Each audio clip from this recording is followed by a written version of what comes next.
Bonjour, shalom. Donc, dans ces parachiotes de Bereshit, les commentateurs expliquent et nous parlent de la notion connue, archi connue, du Aïnara, du mauvais œil.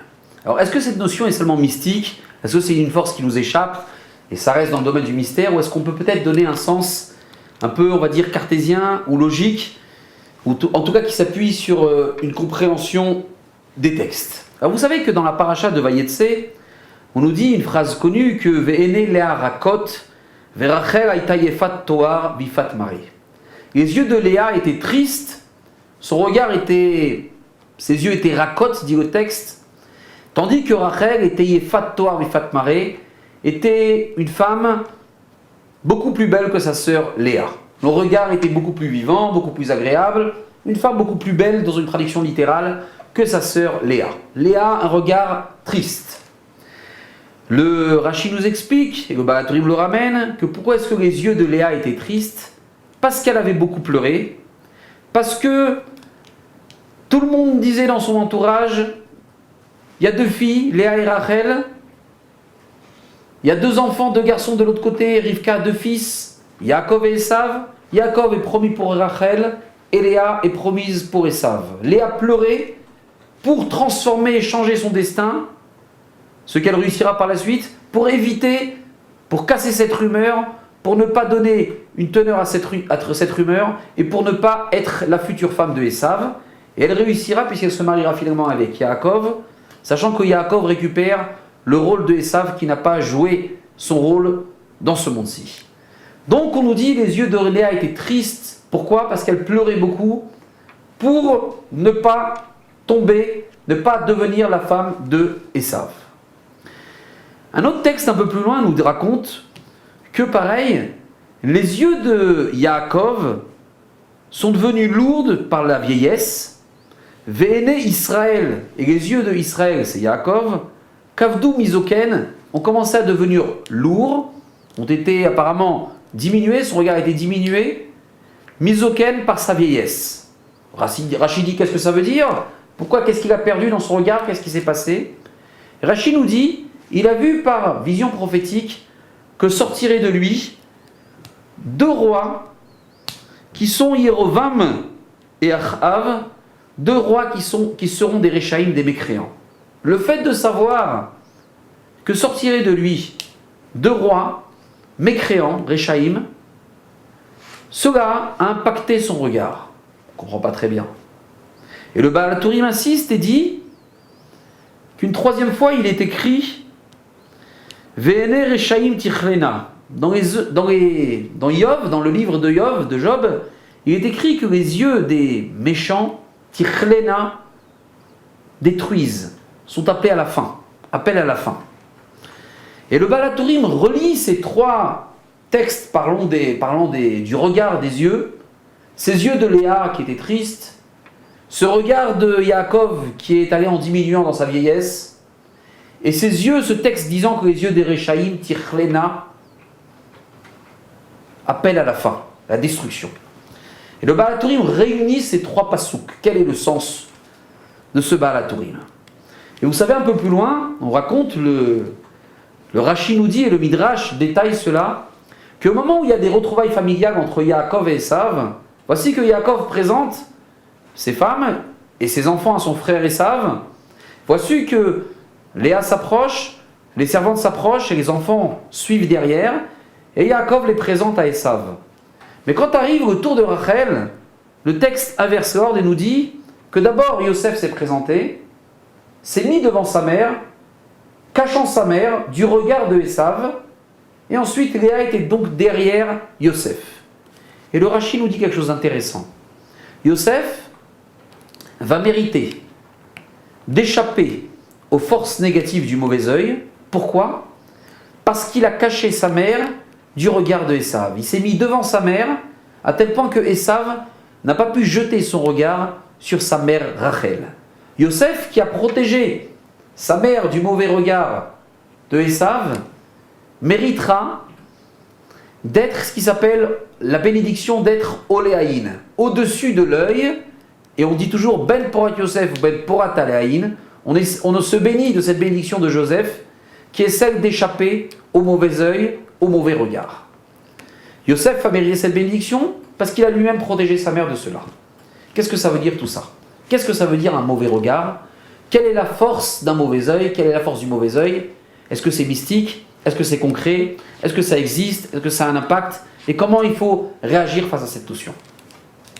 Alors vous savez que tous les matins, on demande à Kadosh Baruch Hu d'être protégé du Aïn Hara, du mauvais œil. Donc, depuis le matin, au lever du matin, dans les bénédictions de Brachot HaShachar, dans les bénédictions précédant la prière, on demande à Kadosh Baruch Hu d'être protégé de mauvaises rencontres, d'un mauvais juge, de tout ce qui est mauvais, Pegara, mais Aïn Hara, Yetzera, du Yetzerara, et on dit aussi du mauvais œil. Donc, les Chachamim ont pris en compte cette notion. Pourquoi? Qu'est-ce que ça veut dire? On sait que des nombreux textes dans la Gemara racontent qu'il est interdit pour un homme de regarder dans le champ de son prochain lorsque c'est le moment des récoltes, de peur qu'il jette un mauvais œil sur la récolte abondante de son ami, de son voisin. Il y a dans les nombreux textes, même du Talmud, des histoires relatant les méfaits, les mauvaises conséquences du Aïn Hara, du mauvais regard. Alors qu'est-ce que ça veut dire? Et comment peut-on essayer de l'expliquer? Mais je le dis cette fois-ci d'une façon cartésienne. Quand je dis cartésienne, ça veut dire avec une origine qui trouve son origine dans la Torah. Dans la Torah, dans un verset de Torah. Pour cela, j'ai entendu une belle explication qui est ramenée dans le livre de Hamoud Ehod, un des élèves du Rav Moshe Shapira, et qui nous fait remarquer la chose suivante. Quand on revient au début de la création, à la Parashat Bereshit, tout le monde sait, tout le monde a entendu, que ce monde a été créé par les Asara Mahamarot. Les 10 paroles fondatrices, créatrices de ce monde. Vayomer Hashem, Vayomer Hashem, Vayomer Elohim, Yeyor, Vayeyor. Vayomer Elohim, Taché Haaretz, Akadosh Baruch Hu a dit, Dieu a dit, Vayomer, Vayomer, les 10 paroles fondatrices de ce monde. Donc ce monde a été créé par la parole d'Akadosh Baruch Hu. Mais attention, il faut remarquer que le verset dit, à chaque fois, en tout cas, dans 5 des 6 jours de la création, Vayar Elohim Kitov, Akadosh Baruch Hu a vu que c'était bien. Donc la création, quand on fait attention, elle s'est faite par le Dibour, par le Vayomer, par la parole d'Akadosh Baruch Hu, par la Amira d'Akadosh Baruch Hu plus exactement, par la parole, mais elle s'est aussi faite par le regard d'Akadosh Baruch Hu. Akadosh Baruch Hu a vu Kitov que c'était bien. Qu'est-ce que ça veut dire? L'explication est la suivante. Toute création de ce monde démarre dans la parole d'Akadosh Baruch Hu. Mais là, et c'est important, le kiyum de ce monde, c'est-à-dire la continuité de ce monde, la suite, la vitalité qu'il y a dans ce monde, d'où elle provient? Du regard d'Akadosh Baruch Hu. Akadosh Baruch Hu a vu que c'était Tov. Tov, c'est le contraire de Ra. Tov, ce qui est bien, c'est le contraire de Ra, ce qui est mauvais. Qu'est-ce que ça veut dire bien, Tov et Ra dans la Torah? Ça veut dire la chose suivante. Tov, c'est ce qui a une continuité. Ce qui a un kiyum, ce qui continue à exister. Ça est créé, ça a été existé, mais attention, il ne faut pas que ça s'arrête, il ne faut pas que ça se casse, il ne faut pas que ça diminue, il ne faut pas que ça manque de vitalité. Il faut que ça continue, il faut que cette création vive. La vitalité qu'il y a dans la création, la suite de la création, c'est Tov. Ça passe par le regard d'Akadosh Baruch Hu. Le Ra, c'est ce qui est coupé, ce qui est taché, ce qui est interrompu. Quand on dit dans les textes de la Gemara, Sulam Raoua, une échelle qui est Raoua, ça veut dire qui n'est pas complète, auquel il manquerait des marches, auquel il manquerait des bâtons. Elle est interrompue, elle est séquencée. Le Ra, c'est une interruption. C'est une rupture. Le Tov, c'est ce qui continue. Donc ce monde est créé par la parole d'Akadosh Baruch Hu. C'est la Amira. Mais qu'est-ce qui permet à ce monde de continuer? Qu'est-ce qui fait le kiyum de ce monde? La continuité, la vie, la continuité dans la vie de ce monde, c'est le regard d'Akadosh Baruch Hu. Quand Akadosh Baruch Hu a regardé, il a inscrit dans ce monde la continuité de cette création. Il y a des créateurs. On peut être créateur de quelque chose. Maintenant, cette chose, au bout d'un moment, peut périr, peut être détruite, peut arrêter de continuer dans sa création. Elle est interrompue, il n'y a plus de kiyum, il n'y a plus de suite à cette création. il n'y a plus de regard. Le regard n'est plus là. Pour qu'il y ait, dans ce monde, il y a toujours une création qui passe par la parole, c'est la parole créatrice d'Akadosh Baruch Hu, et il y a une autre donnée qui est le regard qui donne la continuité à la chose. Quand on parle du Ayin Hara ou du Lashon Hara, ça veut dire quoi? Comme on le sait, dans ce monde, il y a la force positive, celle qui a créé ce monde, Akadosh Baruch Hu, mais il y a possibilité aussi au contraire, à la force négative. Il y a la Amira, la parole qui crée, et il n'y a pas la parole qui détruit. Pour un homme, il peut créer du monde, il peut créer des mondes, nous dit Nefesh HaChaim, en parlant de Torah, en ayant une parole qui construit. L'homme, Akadosh Baruch Hu, il a donné la possibilité de parler, mais il est possible d'avoir deux paroles, ou bien une parole voulue par la Torah, qui est une parole de Torah, une parole de vie, une parole de construction, une parole de création, ou une parole Chas v'Shalom, qui est une parole de destruction, de Lashon Hara. On dit du mal sur quelqu'un, Chas v'Shalom, on détruit. On appelle ici à une destruction de son existence. La Torah nous recommande et une parole et un propos qui soit une parole de construction, de création, comme la parole créatrice d'Akadosh Baruch Hu, c'est une parole de Torah, un limud Torah, une étude de Torah. Chas v'Shalom, le contraire, une parole de destruction, le Lashon Hara, force opposée à cette force créatrice. De la même façon, il y a possibilité d'avoir un regard qui est un regard de kiyum, qui va donner une suite aux choses, qui va encourager, qui va vitaliser quelque chose qui a déjà été créé. C'est un Ayin Tov, c'est un bon regard. Tout au contraire, le Ayin Hara, c'est un regard qui va utiliser cette force qu'Akadosh Baruch Hu a mis dans l'homme, une force qu'il a détachée de lui, la force du regard, qui va l'utiliser pour interrompre, pour diminuer le kiyum, l'existence qu'il y a dans la création qui est présente devant nous. Quand on te dit attention, ne jette pas un mauvais regard sur la récolte de ton prochain. Pourquoi? Parce que si ton regard n'est pas pur, si ton regard n'est pas celui d'un juste, tu peux entraîner par ce regard, tu peux atteindre par ce regard le kiyum, l'existence, la vitalité de ce qui est devant toi. Vous savez qu'on entend souvent, enfin il est connu, qu'il existe une ségoula contre le Ayin Hara. Une que j'ai entendue et qui me plaît le plus, c'est la suivante. Il est dit tout simplement, si quelqu'un sent qu'il a été impacté par un mauvais œil, vous savez qu'est-ce qu'il faut faire? Il faut aller voir un grand tzaddik, il faut aller voir un grand juste. Il n'y a pas besoin de parler avec lui. Il suffit d'être regardé par un grand juste. Pourquoi? Parce que le regard d'un juste, c'est un regard du tzaddik. C'est un regard qui amène au kiyum, qui renforce le kiyum, l'existence de la création qu'il a devant lui. Un homme se sentant atteint, ou une femme, d'un mauvais regard, qu'il se présente devant un juste, devant un tzaddik, devant un chacham, devant quelqu'un qui a un regard, qui est un regard du tov, et il automatiquement arrivera par son regard à ôter tout mauvais regard qui a été posé par lui. Vous savez, au début du Chumash Bamidbar, il est intéressant de noter que le peuple d'Israël, Kadosh Baruch Hu, demande à Moshe et Aaron de compter le peuple d'Israël. Mais là, on s'étonne. Vous savez que chez nous, on a très peur, il ne faut pas compter. Quand on compte, on peut appeler le mauvais œil. Il y a une superstition qui dit, attention, il ne faut pas compter. Quand tu comptes, tu peux amener le mauvais œil. On a très peur du compte. Et pourtant, au début de Parashat Bamidbar, Akadosh Baruch Hu dit, Moshe et Aaron, comptez les peuples d'Israël. Je veux un compte précis du peuple d'Israël. Comment se fait-il? Et là, Rabbi Reuven Tilstit, dans son livre, Doudaï Reuven, il donne une très belle explication. Il dit, et ça touche à ce qu'on a dit ici, il dit la chose suivante. Pourquoi est-ce qu'Akadosh Baruch Hu demande à Moshe et Aaron de compter les peuples d'Israël? Parce qu'Akadosh Baruch Hu sait que Moshe et Aaron, c'est deux justes.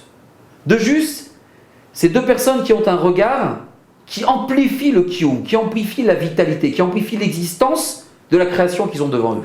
Akadosh Baruch Hu veut que le peuple d'Israël soit fort, qu'on son kiyum soit un kiyum qui soit exponentiel, puissant, qui se développe, qui continue, avec une vitalité débordante, qui ne soit surtout pas impacté par le mauvais œil. Akadosh Baruch Hu dit à Moshe Aaron, il demande à Moshe Aaron, compte chacun des bénis Israël, regarde chacun des bénis Israël pour faire ce compte, toi et Aaron, et vous impacterez par votre regard une force d'existence dans chacun des bénis Israël. Voici l'explication de ce conte qui est donné par Rabbi Reuven Tilstit dans son livre sur le conte de Bamidbar, et ça rejoint ce que nous disons dans nos textes. Le Baal HaTurim nous dit attention, Léa a un regard triste, un regard impacté. Pourquoi? Parce qu'on disait qu'elle devait se marier avec Esav. Yaakov, son regard est impacté. Pourquoi? Parce qu'il a vu que de lui sortiraient deux rois qui seront des Réchaïm. Et le Baal HaTurim relie ces deux événements au regard des Réchaïm, qui est un regard qui détruit. Pourquoi? Le Baal HaTurim nous signifie ce qu'on a dit. Et je pense que c'est une traduction de ce que dit le Baal HaTurim. Il vient nous dire la chose suivante. Que Léa a été impactée quelque part par le regard de Esav. Puisque tout le monde disait qu'elle devait se marier avec Esav, ça veut dire qu'elle a eu un lien avec le regard du mauvais. Ce regard d'Esav a eu un impact sur Léa. Un impact qu'elle arrivera à surmonter, mais le Baal HaTurim nous signifie que le regard d'un mauvais impacte le juste. Yaakov, quand il sait par prophétie qu'il va avoir des descendants qui sont des Réchaïm, son regard en est impacté. Ça veut dire quoi? Ça veut dire que sa force qu'il a dans les yeux, sa force de Kiyum, est déjà impactée par cette descendance cette descendance de Réchaïm, qui l'impacte déjà sur son regard. Le Baal HaTurim appelle à ce qu'on a dit. Yosef Hatzadik, il connaît cela.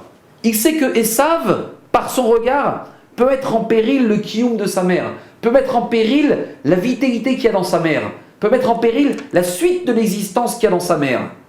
Qu'est-ce qu'il fait? Il se met devant Esav pour empêcher que Esav jette son regard, que le regard d'un mauvais s'abatte sur sa mère. Par cela, nous dit le texte, il sera béni. Il sera, lui, immunisé de tout Aïnara. Pourquoi? Parce qu'il s'est mis devant Esav pour empêcher que le regard d'un rachat impacte sa mère, Rachel. Voilà peut-être ici l'explication qu'on peut donner, sommairement, brièvement, mais en tout cas une idée qui parle et qui trouve son shoresh dans la création du monde, dans la parole créatrice de ce monde, mais dans le regard de Dieu, qui est un regard qui permet à ce monde de se maintenir, de garder un kiyum, une existence. Et je nous souhaite à nous tous d'avoir, comme on l'a dit, une parole qui soit toujours une parole créatrice, comme la parole d'Akadosh Baruch Hu, une parole de Torah, une parole constructive, et non pas chas v'shalom, une parole qui soit de lachanara, une parole destructrice. Et je nous souhaite aussi d'avoir un regard qui soit celui des tzadikim, un regard qui, quand on regarde quelque chose, lui permet à cette chose de s'accroisser, d'augmenter son existence, d'être toujours en multiplication, un regard qui permet au kiyum de se renforcer, et non pas, chas v'shalom, un regard qui serait le contraire, qui serait les regards des Réchaïm. Tout Ben Israël porte en lui la capacité d'avoir et une parole créatrice et un regard qui pérennise ce qu'il a devant lui.